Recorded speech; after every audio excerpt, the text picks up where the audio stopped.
Impact Church family, Zoe Evans here. I'm going to be sharing the Focus Friday message tonight.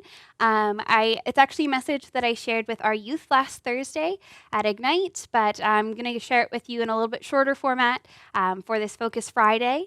So tonight, I'm going to be talking a little bit about emotions and how to process those and how to welcome God into the process as you walk through emotions. But specifically, what I want to talk about tonight is some of the negative or low energy emotions like sadness or loss or grief. And the reason that we were sharing about this at youth is in light of COVID-19 and everything that's happening, we've all lost something. And so we're all dealing with loss to some degree in some way. And also in light of the announcement on Sunday being that Pastor Ray and Richard are leaving, we also will be losing them. And though we can be excited about what they're going on to, there is still some sort of sadness that a lot of us will need to be processing through. So I want to talk about that tonight. I'll give some principles about this process as well as a prayer model, something that actually my dad taught me when I was a teenager.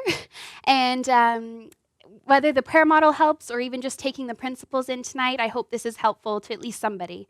So my first point is actually the fact that emotions are not bad. In and of itself, anger or sadness or loss are not wrong. And actually sadness and specifically can be good for us. In Ecclesiastes 7 verse 3, it talks about how a sad heart is good for the face, meaning that there's actually times where sadness is appropriate. There's a time when we are to be sad and it can be good for us. The part from that is how we respond from our emotions is important. So we want to return to a state of peace and joy. We don't want to just stay in that sadness or grief forever, but rather how can we move from that, allow ourselves to feel that, and then move and return to that state of peace and joy. You know, even Jesus experienced a wide range of emotions when he was on earth.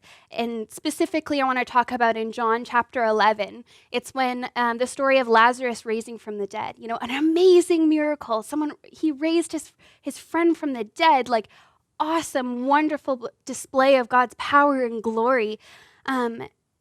But what I want to focus in on is actually what happened when Jesus arrived and he'd already said to his disciples, like, I know that, yes, Lazarus died, but he will be raised again. And so there was this idea of hope and joy and things for the future. But there's actually a verse, the shortest verse in the Bible, saying that Jesus wept. And I want to focus on that because there's a time to weep. And we can, in the midst of COVID and or even Ray and Richard leaving, Pastor Ray going, it's okay. We can be joyful and excited and full of hope of the future, but also there's a time to weep and be sad, and that's okay.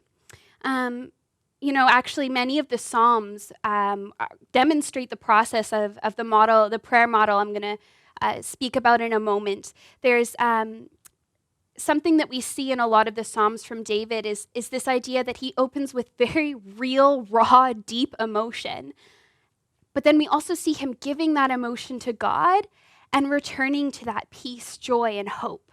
I mean, there's many examples, but Psalm 6 is actually the first one that kind of struck me, that he's very real, but returns to that idea of like, God is with me and God will hear me. So this prayer model I want to talk about, my dad gives a whole sermon on it, so I can't do it justice, but I'll just give you the key points tonight. He calls it the acknowledgement prayer. And so what it is about acknowledging what we're going through.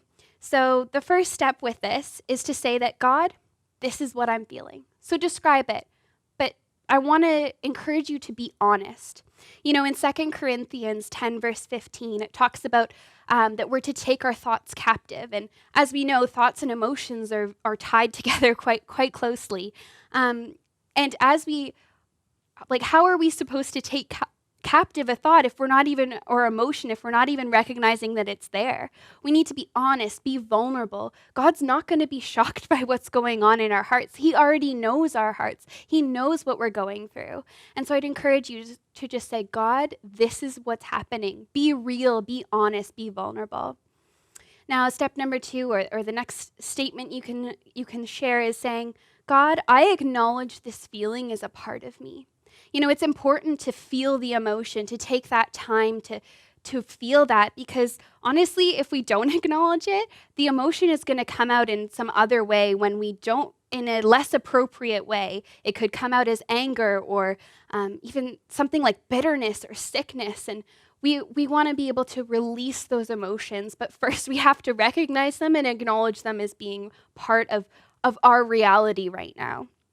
And the third step to say is, God, I give this feeling to you. Sometimes even just the physical act of raising your hands can be helpful, and say, God, this is yours. This situation is yours. You know, in 1 Peter 5, verse 7, it says to cast your cares upon the Lord, for he cares for you. And I want to encourage you to give that emotion, give that situation to God. And the last step is about asking a few questions from there. So you've recognized the emotion, you've felt it, you've given it then to God, and you say, first question is, God, what are you going to do about this? Because the reality is God has a part to play, something that he's going to do for you. Then the second question you can ask him is saying, God, what am I supposed to do about this? Because we have our part as well. There's steps that we can take to continue on and to release that emotion healthily in a safe way, and to return to that joy and that peace. And the third question is to say, God, what are we going to do about it? Because together we co-labor with Christ. This is not all on him, it's not all on us, but rather it's a partnership together. I mean, in 1 Corinthians 3, verse 9, it talks about that co-laboring, co-working with Christ. And so I just want to encourage you to take some time to process these emotions, to allow yourself the permission to feel sad, to feel loss, grief, maybe anger, whatever the emotions are that you're experiencing during this time. I want you to know you're not less godly for having a low day. But what we want to do is be able to say, okay, this is tough, this is difficult. God, I want to invite you into this process as I release these emotions to you and walk forward with that hope and that joy of everything going forward. So I hope this blesses you in some way, church.